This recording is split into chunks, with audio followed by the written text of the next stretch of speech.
Anak baru buat spek tahun lepas, tahun ni power dah naik lagi, bukan pelik tapi ramai tak tahu sebabnya. Jom saya kongsikan 5 sebab kenapa power mata budak cepat naik. Meh, saya bukakan mata anda. Pertama, terlalu lama depan skrin, tengok tablet, main game atau tengok YouTube lebih 3 jam sehari boleh buat otot mata tegang dan cepat rabun jauh.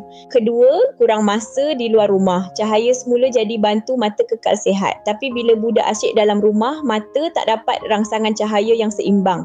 Ketiga, faktor genetik. Kalau mak ayah dua-dua rabun, risiko anak alami kenaikan power cepat boleh jadi 2 kali ganda lebih tinggi.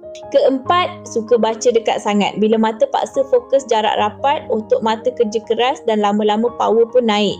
Kelima, tak buat pemeriksaan mata setiap tahun. Kadang power naik sikit-sikit tapi bila tak dikesan awal, tahu-tahu dah naik banyak.